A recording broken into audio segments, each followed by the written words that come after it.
Good morning, class 8th. Today we are going to start our second chapter, that is microorganisms. What are microorganisms? वो organisms या tiny organisms which are single celled and cannot be seen with our naked eyes. ठीक है? Some microorganisms are useful and some cause us disease. So अब हम बात करेंगे types of microorganisms की. There are 5 major groups of microorganisms. जैसे bacteria. कैसे हैं ये?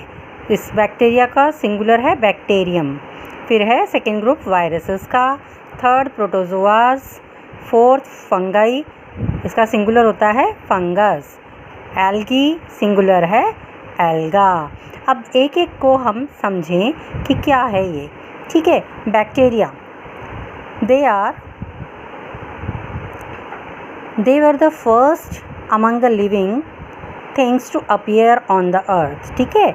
सबसे पहले ये हमें मिले तो किसी भी एनवायरनमेंट में मिल सकते हैं हमें.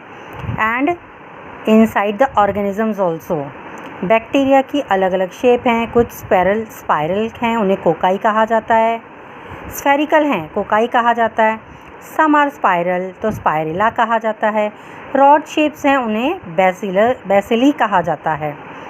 Examples of bacteria include Streptococcus and lactobacillus. ठीक है. अब बारी आती है वायरसेस की. Viruses infect all life forms और ये वेरियस शेप में आते हैं, साइज़ में आते हैं. And can be seen only with the help of powerful microscopes. और इनके एग्जाम्पल्स हैं papilloma virus which can cause cancer and varicella zoster virus जो कि चिकन पॉक्स वायरस है. फिर बारी आती है प्रोटोजोआ की. प्रोटोजोआज होते हैं सिंगल सेल्ड ऑर्गेनिजम्स और ये सॉइल, एक्वेटिक एनवायरनमेंट सब जगह ज़िंदा रह सकते हैं. ठीक है. इसमें आता है एमीबा, यूगलिना, ये इनके एग्जाम्पल्स हैं. बारी आती है फंगई की. ठीक है. फंगई क्या हैं? प्लांट लाइक ऑर्गेनिजम्स हैं that do not contain chlorophyll. ठीक है. एग्जाम्पल्स है फंगई के मशरूम एंड यीस्ट. एल्गी की बात करें तो algae include single celled multi organisms. They are simple, है ना. Plant like organisms found in water bodies, rocks and snow. जैसे spirogyra, chlorella are the examples of algae. अब यहाँ आप डायग्राम्स देखें. यहाँ पर आपको बैक्टीरिया का डायग्राम दिया गया है. स्टेपेलोकोकस दे रखा है, देखो आप राउंड शेप में दिखाई दे रहा है. और दूसरा बैसिलस, उसकी भी आप शेप देख सकते हैं. अब यहाँ वायरसेस दिखाए गए हैं आपको. ठीक है. ये रेड कलर में जो आपको दिखाई दे रहा है ये ईबोला वायरस है और ये हमारा कोरोना वायरस. ठीक है. अब यहाँ आप देख सकते हैं ये है प्रोटोजोआ, गियार्डिया और यहाँ है ये फंगई पेनिसिलियम. तो इसका आपको डायग्राम देखने को मिल रहा है. और यहाँ है एल्गी जो कि एक एल्गी का आपको एग्जाम्पल दिखा रखा है, स्पाइरोगायरा. ठीक है. तो ये सब आपके माइक्रो ऑर्गेनिजम्स हैं जिनके एग्जाम्पल्स आपको. So now where are micro organisms found? They are found almost in every kind of environment including inside the organisms. एक सिंगल ग्राम ऑफ सॉइल के अंदर 100 मिलियन से लेके 1000 मिलियन बैक्टीरिया हो सकते हैं. While the collection of dead cells on your scalp, है ना, अपने माथे पर से अगर हम सर में से अगर हम डेड सेल्स निकालें तो वहाँ पर 500 मिलियन या उससे भी ज़्यादा बैक्टीरिया मिल सकते हैं. जो एयर हम ब्रीथ करते हैं, द क्लोथ्स जो हम पहनते हैं, स्किन, हमारे फिंगर नेल्स और इवन हमारे इंटेस्टाइन, यहाँ पर बहुत सारे माइक्रो ऑर्गेनिजम्स प्रेजेंट होते हैं. अब कंडीशंस फॉर ग्रोथ, क्या क्या कंडीशंस हैं जिसमें माइक्रो ऑर्गेनिजम्स ग्रो करते हैं.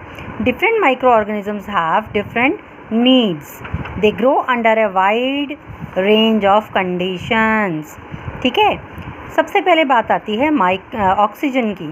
तो कुछ माइक्रो ऑर्गेनिजम्स हैं जिनको ऑक्सीजन चाहिए रेस्पिरेशन के लिए, उन्हें एरोबिक माइक्रो ऑर्गेनिजम्स कहा जाता है। और कुछ होते हैं जिनको ऑक्सीजन की ज़रूरत नहीं होती है ना, रेस्पिरेशन के लिए, उन्हें एनएरोबिक माइक्रो ऑर्गेनिजम्स कहा जाता है। एनएरोबिक के आपको एग्जांपल दे रखा है, यीस्ट, फिर टेटनस कॉजिंग बैक्टीरिया, इनको ऑक्सीजन की ज़रूरत नहीं होती है। फिर बारी आती है आपकी वाटर की। तो moisture is essential for most organism to thrive, यानी हर ऑर्गेनिज्म के लिए, ज़िंदा रहने के लिए वाटर की ज़रूरत होती है। फिर बारी आती है सूटेबल टेम्परेचर।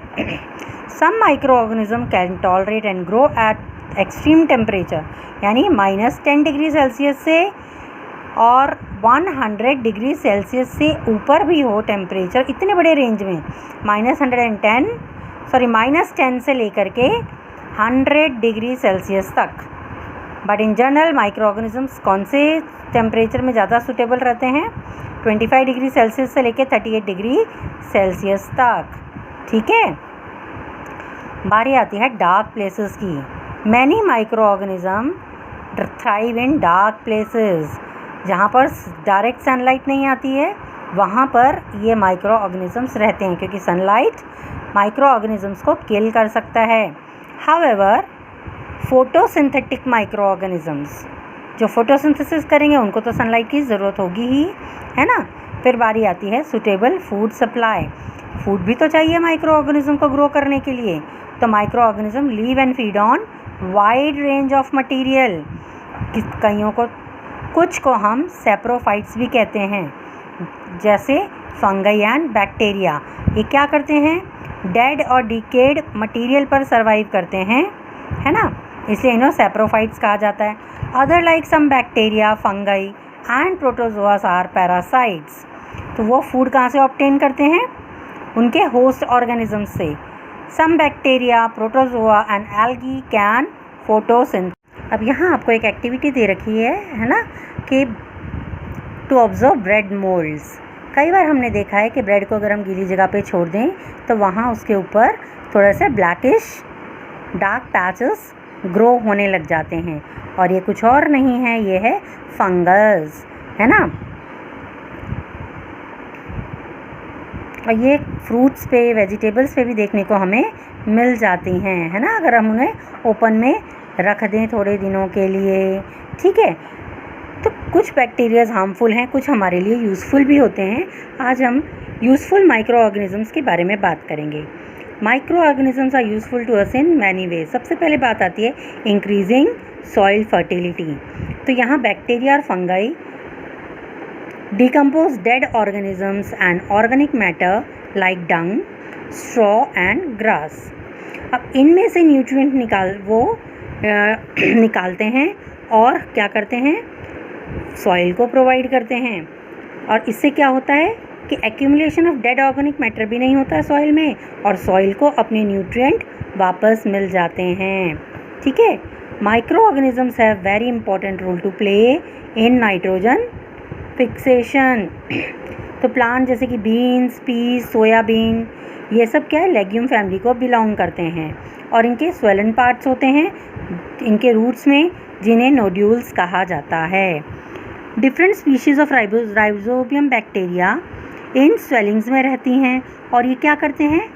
नाइट्रोजन को एमोनिया में कन्वर्ट करते हैं, और इस प्रोसेस को कहा जाता है नाइट्रोजन फिक्सेशन। और ये क्या करता है? सॉइल को नाइट्रोजन कंपाउंड्स देने में मदद करता है, जो प्लांट की ग्रोथ के लिए बहुत ज़रूरी है। And now let us see nitrogen fixation in detail. बारी आती है नाइट्रोजन फिक्सेशन की। तो नाइट्रोजन जो है, it is the most abundant element in the earth's atmosphere. कितना नाइट्रोजन प्रेजेंट है एटमोसफियर में? 78% बाय वॉल्यूम। और ये वाइटल एलिमेंट है लिविंग ऑर्गेनिजम्स के लिए, क्योंकि बहुत सारे कंपोनेंट्स, प्रोटीन्स वगैरह के लिए हमें नाइट्रोजन की ज़रूरत है। हम एटमॉस्फेयर का नाइट्रोजन इस्तेमाल नहीं कर सकते, लेकिन प्लांट्स के द्वारा दिया हुआ नाइट्रोजन ही हम यूज़ कर सकते हैं। ठीक है, plants can use nitrogen only in the form of nitrate या फिर अमोनियम। कंपाउंड्स, है ना, but these compounds are available in limited quantity in the soil. As the crops grow, generally require relatively large amount of nitrogen for their growth, और फिर these compounds in the soil get used up. तो कुछ जो bacterias हैं वो क्या करते हैं, एटमॉस्फेरिक नाइट्रोजन को एमोनिया में कन्वर्ट करते हैं. Some nitrogen fixing bacteria convert ammonia into nitrites, and then दूसरे जो बैक्टीरियाज हैं वो क्या करते हैं, नाइट्राइट्स को नाइट्रेट में कन्वर्ट करते हैं, और इस प्रोसेस को कहा जाता है नाइट्रिफिकेशन. और जो नाइट्राइट्स में से नाइट्रेट को चेंज करता है उन बैक्टीरिया को नाइट्रीफाइंग बैक्टीरिया या नाइट्रीफायर भी कहा जाता है, और इससे वो सॉइल के अंदर नाइट्रेट्स को इंक्रीज कर देते हैं, है ना. Many bacteria and fungi decompose organic matter और रिलीज करते हैं fixed nitrogen for reuse by other organisms. So all this process contribute to nitrogen cycle. तो ये सारे प्रोसेस मिलकर के नाइट्रोजन साइकिल को बनाते हैं. अब हम देखें कि नाइट्रोजन साइकिल क्या है. तो ऐसे अभी हमने जो पढ़ा कि नाइट्रीफाइंग बैक्टीरिया फिक्स करते हैं क्या, ammonia in the soil in the form of nitrates, और इसके एडिशन में क्या करते हैं, small amount of nitrogen and oxygen combine in the atmosphere during lightning to form nitrogen oxides. जब बिजली चमकती है ना उस समय नाइट्रोजन और ऑक्सीजन मिल करके नाइट्रोजन ऑक्साइड बनाता है ना. The same happens during combustion. जब फैक्ट्रीज़ में फ्यूल को बर्न किया जाता है या हमारे व्हीकल्स में से जो स्मोक निकलता है उसमें भी ऑक्साइड्स ऑफ नाइट्रोजन बनते हैं, है ना. और ये ऑक्साइड्स रिएक्ट करते हैं रेन वाटर से to form dilute nitric acid, और ये नाइट्रिक एसिड रिएक्ट करती है with minerals in the soil to form nitrates. Plant इन नाइट्रेट्स को लेता है थ्रू देयर रूट्स और इनको एसिमिलेट दैम इनटू प्रोटीन्स, यानी इनमें से फिर प्रोटीन्स बनाता है, और प्लांट्स के प्रोटीन को ही रीयूजेबल फॉर्म में कन्वर्ट करके एनिमल्स उसको अपने हिसाब से अपनी बॉडी में चेंज करते हैं. Animals obtain the protein they need by eating plants और the flesh of other animals. जब प्लांट्स और एनिमल्स डाई करते हैं या उनकी डेथ होती है तब क्या होता है, ये नाइट्रोजन कंपाउंड जैसे कि जो प्रोटीन है और दूसरे कंपाउंड्स जो प्रेजेंट हैं वो ब्रेक डाउन होते हैं और उसमें से वापस एमोनिया रिलीज़ होता है, और इस प्रोसेस को कहा जाता है ammonification.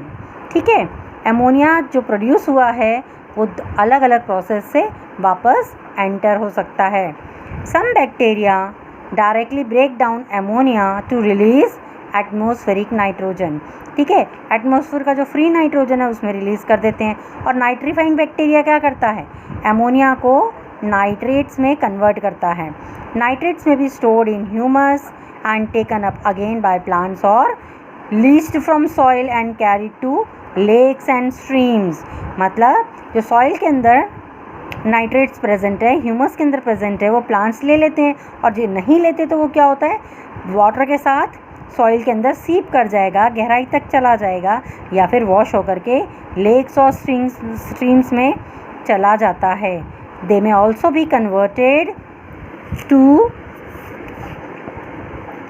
Free nitrogen by denitrifying bacteria through a process called denitrification. ठीक है, तो नाइट्रोजन इस तरह से एटमॉस्फेयर में रिटर्न होता है. This process of circulation of nitrogen between the atmosphere, soil, plants and animals is called nitrogen cycle. तो क्या है nitrogen cycle? The process of circulation of nitrogen between the atmosphere, soil, plants and animals is called nitrogen. So now we will understand this nitrogen cycle from the diagram. यहाँ atmospheric nitrogen present है जो कि क्या होता है, अर्थ में जाता है, सॉइल में जाता है.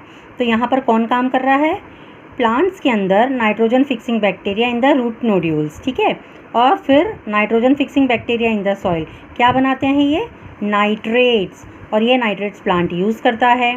ठीक है, और प्लांट्स में से यूज प्रोडक्ट में से क्या करता है, एमोनिफिकेशन से अमोनिया बनाया जाता है। डिकम्पोजर्स यहाँ पर काम कर रहे हैं, ठीक। अमोनिया नाइट्रीफाइंग बैक्टीरिया यूज़ करता है और उसमें से नाइट्रेट्स बनाता है। एसिमिलेशन जो होगा उससे भी नाइट्रेट्स बनेंगे।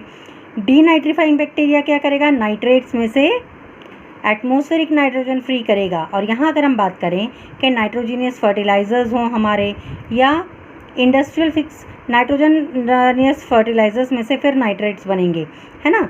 और फिर डीनाइट्रीफाइंग बैक्टीरिया क्या करेगा, नाइट्रोजन को फ्री एटमॉस्फेयर में छोड़ेगा। लाइटनिंग के साथ यही नाइट्रोजन वाटर में मिलकर के नाइट्रोजन ऑक्साइड्स बनाएगा और फिर नाइट्रिक एसिड बनेगा रेनफॉल के साथ, ठीक है। इंडस्ट्रियल फिक्सेशन से भी क्या निकलेगा, नाइट्रोजन ऑक्साइड्स निकलेगा। और इस तरीके से एक चीज़ को पकड़ करके हम चलते जाएं तो धीरे धीरे हम इस साइकिल को अच्छे से समझ सकते हैं। Now we will move on to cleaning the environment. हमारे माइक्रो ऑर्गेनिजम्स किस तरह से क्लीनिंग में हमें मदद करते हैं, ठीक है। यहाँ पर दे रखा है हमें कि raw sewage contains faeces and urine and this is a big health hazard. Bacteria क्या करता है, इस सीवेज में एक्ट करता है और उसको हार्मलेस बनाता है। And even useful substances which can be used in the landfills, they can also be used to replenish the soil with nitrates and phosphate। और ये क्या करता है, सॉइल की वाटर रिटेंशन यानी कि वाटर होल्डिंग कैपेसिटी को इंक्रीज़ करता है। विलेजेस में क्या करते हैं कुछ कंट्रीज़ लाइक इंडिया और चाइना में कि बायोगैस फर्मेंटर्स लगाए गए हैं जिससे मीथेन गैस प्रोड्यूस की जाती है। Human waste, animal waste, agricultural waste, ठीक है, जैसे कि लीफी वेस्ट फ्रॉम क्रॉप्स, और ये बैक्टीरिया इनको ब्रेक डाउन करता है इन एब्सेंस ऑफ ऑक्सीजन, है ना, एनएरोबिक कंडीशन में टू प्रोड्यूस बायोगैस जो कि मेनली होती है मीथेन। और ये एक वैल्यूएबल गैस है for cooking and lightning. Now we will talk about commercial use of micro organism. सबसे पहले बात करेंगे फर्मेंटेशन, ठीक है। Fermentation is the break down of substance by the activity of fungi and bacteria usually leading to the production of carbon dioxide and alcohol or acid। तो alcohol जो बनाया जाता है वो फर्मेंटेशन ऑफ शुगर से किया जाता है यूजिंग यीस्ट इसमें डाला जाता है ना। तो यीस्ट क्या करेगा, it is also use to ferment sugar in grapes to make wine.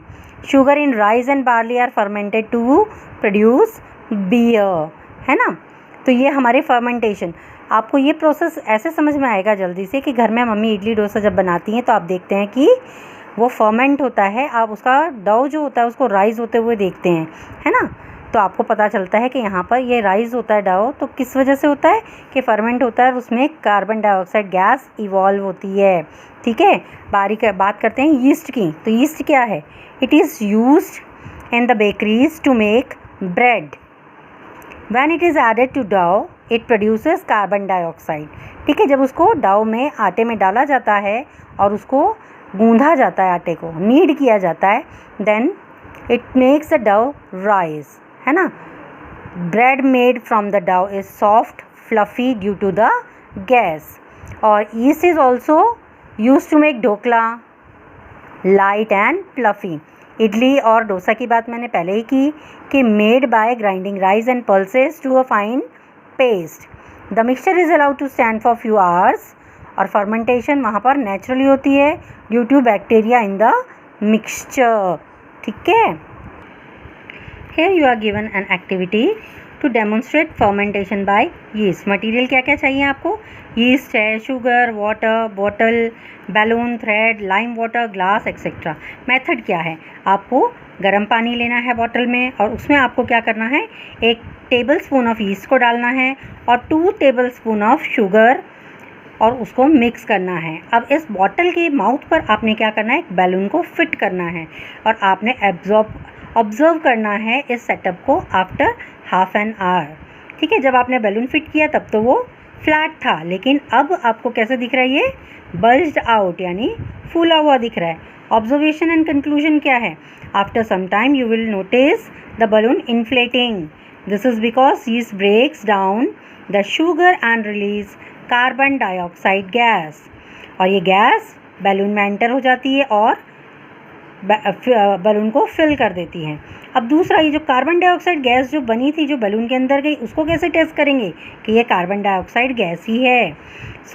उसके लिए हमें दूसरा वो दे रखा है एक्टिविटी, और इस fit the opening of the balloon over a glass of lime water solution.